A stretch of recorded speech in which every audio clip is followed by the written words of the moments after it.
ఉన్నారు మీరు. అనంతం వచ్చి చెప్పేవారు కదా మీ కడుపు సుమ్మరు చుట్టింది. ఆడవిలో మాట అయినారు, వాడిని కొడతామన్నారు. మతం మట్ట బలిచినూరు రెడ్డి వదిలిని బట్టి గుంజుతారా అన్నారు. తాళం తీయరా, కొట్టికి తాళం తీస్తే అనంతమైన ఏముంది, దోమలు బట్టి సీమలు బట్టి దులుపుకుంటూ బయటకు వెళ్ళింది. 5 రోజులు అయింది.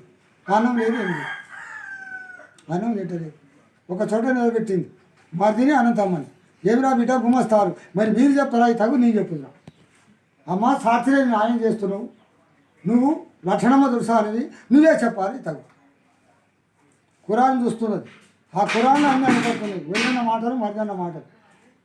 బిడ్డ దాని మాట పట్టుకొని ఆడదాని మాట పట్టుకొని మీ కడుపు సుమ్మరు చూస్తే నాగిరెడ్డిని కొడతామన్నారు.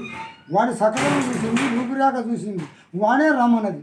ఆ మధ్య కూడుంటేను ఇందనక రానే పోవు, మనకు లంచం కట్టిందేది నా బేట గుమ్మస్తాడు.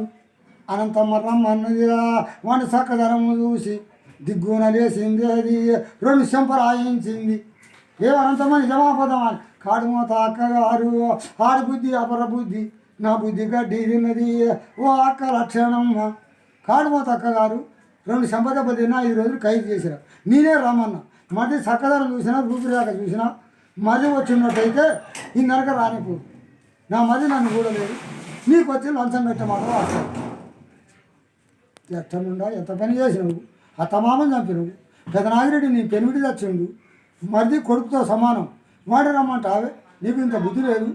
కాడుమ తక్క కాదు, ఇక్కడికి బుద్ధి వచ్చింది. మది కాడు మొక్కు, 2 కాడు మొక్కు ఇచ్చి మరిదికి వదిన మాటలు కలిపి మళ్ళా గట్ట నేను విన్నట్టయితే ఈ మాట నీ 3 ఎగురు నెత్తి గురుగుతా.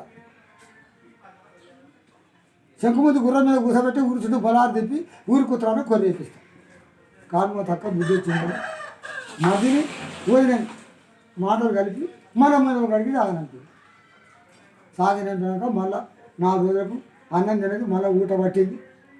నా మధ్య నన్ను గొడపాయనే మధ్య రక్తం తీసుకొని బొట్టు పెట్టుకుంటా అని గోల్కొండ పట్టం పోయింది.